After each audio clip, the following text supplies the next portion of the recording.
جی السلام علیکم ورحمۃ اللہ وبرکاتہ۔ دو صوبوں کا الیکشن، پنجاب اور خیبر پختونخوا کا election, chief justice Umar Ata Bandial اور سپریم کورٹ کی آخری کوشش بھی ناکام ہو گئی۔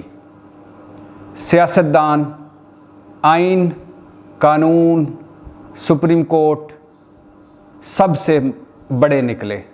ان کی انائیں، ان کی ضدیں، ان کے جھوٹ، ان کی منافقتیں، ان کی لڑائیاں پاکستان سے بڑی ہو گئیں، اور ایک امید جو لگی تھی کہ چیف جسٹس عمر عطا بندیال صاحب نے گزشتہ روز 9 بڑی جماعتوں کے سیاستدانوں کو بلایا تھا اور کہا تھا کہ ایک چانس دیتا ہوں، ایک موقف پر آ جائیں، کوئی مل کر بیٹھیں اور کوئی ڈیٹ بتا دیں۔ اگر سارے متفق ہو جائیں کسی ڈیٹ پر، کسی تاریخ پر، تو 14 مئی سے آگے گنجائش نکل سکتی ہے، ورنہ 14 مئی کو الیکشن ہوں گے۔ سب آئے، مولانا صاحب کے اور ANP کے علاوہ باقی ساری جماعتیں آئیں، اور کوئی ایک نقطے پر، ایک تاریخ پر متفق نہ ہو سکا۔ ایسا لگ رہا ہے کہ یہ سیاستدان بڑے ہو گئے ہیں، پاکستان چھوٹا ہو گیا ہے۔ ایسا لگ رہا ہے کہ ان سیاستدانوں کی ضدیں، انائیں، جھوٹی ضدیں اور جھوٹی انائیں اس قوم کے مسائل سے بڑی نکلی ہیں، بڑی ہو گئی ہیں۔ ایسا لگ رہا ہے کہ ان کے دماغ معاف ہو گئے ہیں۔ ان پنجابی میں کہتے ہیں مت ماری گئی ہے، ان ہمارے سیاستدانوں کی مت ماری گئی ہے۔ پلے نہیں دانے، وہ کہتے ہیں پلے نہیں تیلا کر دی میلا میلا۔ نہ عقل ہے، نہ شکل ہے، نہ اوقات ہے، نہ حیثیت ہے۔ حد سے اتفاقات اور واقعات کی وجہ سے یہ خود ساختہ بڑے بنے ہوئے ہیں، اور آج پاکستان سے بڑے ہو گئے، آئین سے بڑے ہو گئے، سپریم کورٹ سے بڑے ہو گئے۔ اس وقت یقین کریں، اگر چیف جسٹس عمر عطا بندیال صبر اور تحمل کا مظاہرہ نہ کریں تو یہ اس وقت سیٹ کیس ہے، آئیڈیل کیس ہے توہین عدالت کا شہباز شریف کے خلاف۔ بھلا وہ کیسے؟ آئین کی خلاف ورزی ہو چکی ہے، 90 دن گزر گئے ہیں 14 اپریل کو۔ آئین نے پاکستان میں ہے کہ جب کوئی اسمبلی ٹوٹے گی تو اس کے 90 دن کے اندر انتخابات ہوں گے، تو 90 دن 14 اپریل کو ہو گئے، تو مطلب اس حکمران اتحاد، اس الیکشن کمیشن اور ان گورنرز نے آئین کی خلاف ورزی کر لی، یہ آئین کی خلاف ورزی کر چکے۔ سپریم کورٹ کے 2 فیصلے آئے، 5 رکنی بینچ کا اور 3 رکنی بینچ کا، دونوں فیصلوں کی یہ خلاف ورزی کر چکے، دونوں فیصلوں کو یہ مسترد کر چکے۔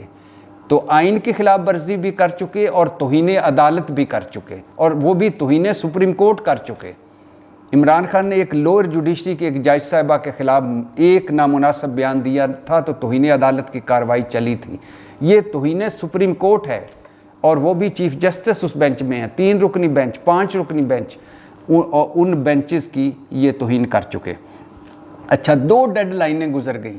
سپریم کورٹ نے 2 مرتبہ وقت دیا، ایک فنڈز کا کہ فنڈز دے دیں، اور ایک مرتبہ کے شیڈیول دے دیں، سیکیورٹی دے دیں، سیکیورٹی پلان دے دیں۔ شیڈیول دیا، واپس لے لیا، سیکیورٹی پلان بھی نہیں دیا، فنڈز بھی نہیں دیے، تو 2 ڈیڈ لائن ہے، مطلب 2 مرتبہ سپریم کورٹ کے حکم عدولی کر چکے، 2 مرتبہ سپریم کورٹ کے حکم ناموں کی حکم عدولی کر چکے۔ پھر اس کے بعد 3 بار سپریم کورٹ نے مشاورتوں کا وقت دیا کہ پنچایت اور جرگہ کے آپ اکٹھے بیٹھیں، آپ مل کر بیٹھیں، آپ ایک موقف پر آئیں۔ ان سارے سیاستدانوں کو، سارے پارٹیوں کو سپریم کورٹ نے 3 مرتبہ موقع دیے کہ 2 گھنٹے دیتے ہیں، مل کے بیٹھ جائیں، 1 دن دیتے ہیں، مل کے بیٹھ جائیں، اگلی سماعت تک ٹائم میں دیتے ہیں کہ مل کر بیٹھتے ہیں، اس پر بھی نہیں بیٹھے۔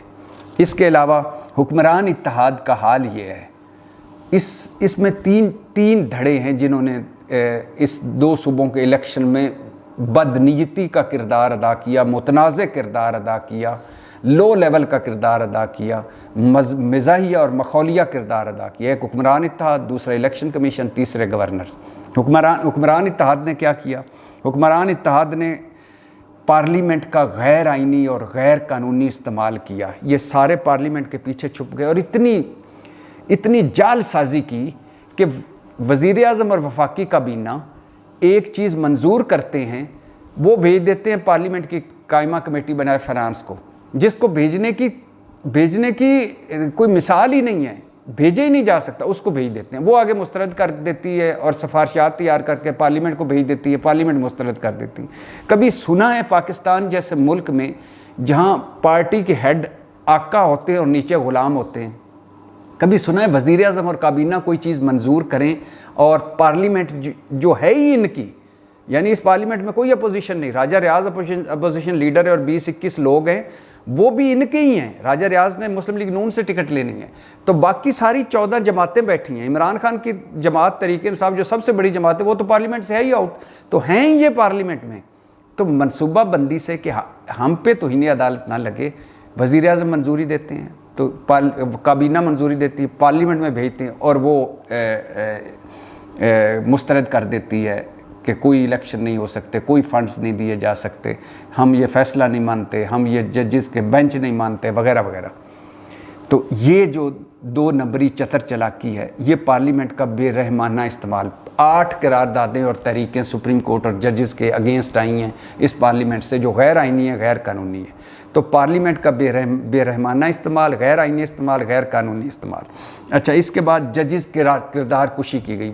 ججز کردار کشی تضحیک کی باقاعدہ منظم مہم چلائی حکمران اتحاد نے, میڈیا ٹرائل کیا ججز کا, ججز کے کردار, کنڈکٹ اور خاندانوں پر الزامات لگائے, اور ہم خیال بینچ فکسنگ, سازشی جج کہا گیا اور متعصب جج کہا گیا, باعث جج کہا گیا, اور مستعفی ہو جائیں یہ چیف جسٹس اور جو ان کے ہم خیال ججز ہیں, اور ریفرنس ان کے خلاف آیا گئے. تو اور پھر کہا گیا, مولانا صاحب بولے کہ ہم یہ عدالتی مارشل لا نہیں مانتے, ہم یہ تھوڑے کے والے فیصلے نہیں مانتے, اور آئین توڑنے والے جج کہا گیا ان کو, ججز کو, اور بندوق کی نوک پر بات نہیں مانیں گے.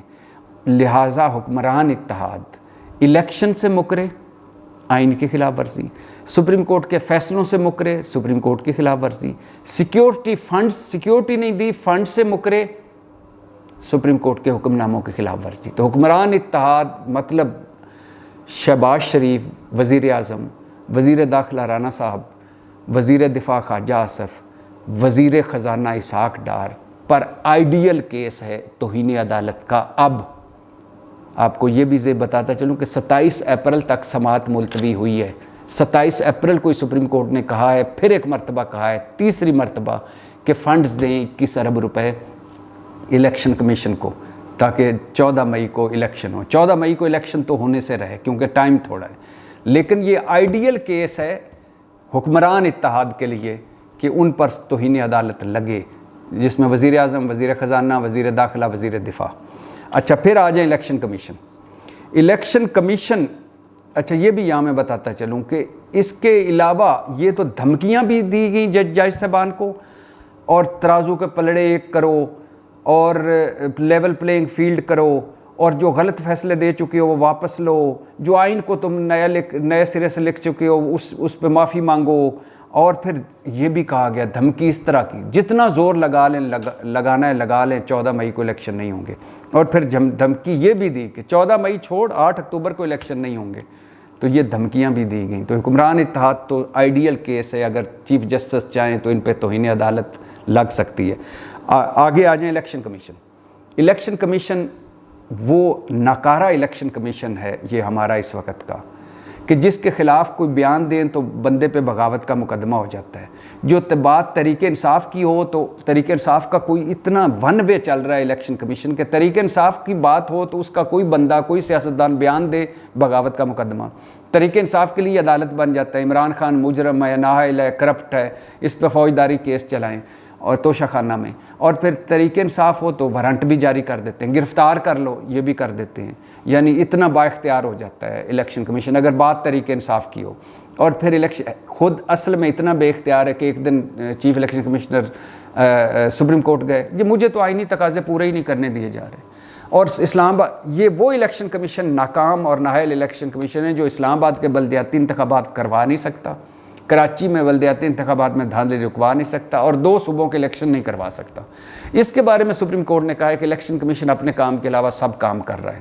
اس کے بارے میں سپریم کورٹ نے کہا ہے کہ یہ الیکشن کمیشن کیسا ہے، کبھی کہتا ہے کہ مجھے وسائل دے میں الیکشن کروا دوں گا، پھر کہتا ہے کہ اگر الیکشن ہو گئے تو انارکی پھیل جائے گی۔ یہ چاہتا کیا ہے؟ پھر یہی الیکشن کمیشن ہے کہ جس کے بارے میں سپریم کورٹ کے فیصلے میں لکھا جا چکا ہے کہ الیکشن کمیشن نے غیر آئینی کام کیا، غیر قانونی کام کیا اور اپنے اختیارات سے تجاوز کیا۔ تو یہ الیکشن کمیشن بھی غیر آئینی کام مرتکب ہو چکا ہے اور الیکشن کمیشن کو بھی سزا مل سکتی ہے۔ الیکشن کمیشن ظاہر ہے خود مختار ادارہ ہے، توہین عدالت شاید نہ لگے، لیکن الیکشن کمیشن کا کردار متنازع رہا، غیر آئینی رہا، غیر قانونی رہا اور حکمران اتحاد کی عین مرضی، پی ڈی ایم کی عین مرضی کے مطابق رہا۔ اچھا، پھر اس کے بعد آ جائیں جی گورنر خیبر پختونخوا جو مولانا فضل الرحمان کے سمدھی ہیں اور جو پورا صوبہ چلا رہے ہیں، اور جن کا حال یہ ہے کہ وہ اور باہر کہیں نکلے تھے، کسی جگہ دورے پہ گئے تھے تو لوگوں نے اتنے نعرے لگائے کہ غصے میں گاڑی میں بیٹھ کے واپس آنا پڑا، اور جن کے بارے میں ایسی کہانیاں سنی جا رہی ہیں کہ خیبر پختونخوا میں کیا کیا کام ہو رہے ہیں۔ یہ 50% مولانا صاحب کے لائک مائنڈڈ کی کابینہ ہے، نگران کابینہ خیبر پختونخوا میں۔ تو سمدھی مولانا صاحب کے بارے میں سپریم کورٹ کہہ چکی ہے، فیصلے میں دے چکی ہے کہ گورنر خیبر پختونخوا آئینی خلاف ورزی کے مرتکب پائے گئے۔ تو آئیڈیل کیس ہے حکمران اتحاد کے خلاف، آئیڈیل کیس ہے الیکشن کمیشن کے خلاف، آئیڈیل کیس ہے گورنر خیبر پختونخوا کے خلاف، اور یہی وہ کردار ہیں جنہوں نے سیدھا سادہ مسئلے کو سیاسی بحران میں بدلا، پہلے پھر آئینی بحران میں بدلا، پھر عدالتی بحران میں بدلا، اور آج بحران در بحران یہ قوم اور ملک ہے۔ تو 27 اپریل ہے اگلی تاریخ 2 صوبوں کے الیکشن کی۔ ہو سکتا ہے 14 مئی کو الیکشن نہ ہو سکتا ہے الیکشن ہوں بھی نہ، ہو سکتا ہے یہ مینیج کر جائیں، مگر چیف جسٹس صاحب سے درخواست یہ ہے کہ اگر آج ان کے خلاف، ان سارے کرداروں کے خلاف توہین عدالت آپ نے نہ لگائی، سزا نہ دی، ان کو منطقی انجام تک نہ پہنچایا، تو اس ملک میں آئندہ جو بھی آئے گا اقتدار میں وہ الیکشن نہیں کروائے گا۔ پھر یہ اللہ ہی حافظ ہے الیکشن کا، یہ ڈمی قسم کی جعلی جمہوریت کا، جعلی سویلین بالادستی ووٹ کو عزت دو کا، اس پارلیمنٹ کا اور سارے نظام کا۔ تو چیف جسٹس صاحب، جس طرح آپ کھڑے ہوئے ہیں، جس طرح آپ نے نظریہ ضرورت کو دفن کر دیا، جس طرح آپ نے سسلین مافیا اور گاڈ فادروں کا ہر دباؤ برداشت کیا، پلیز ان سارے جیرے بلیڈوں کو منطقی انجام تک پہنچائیں۔ پاکستان زندہ باد۔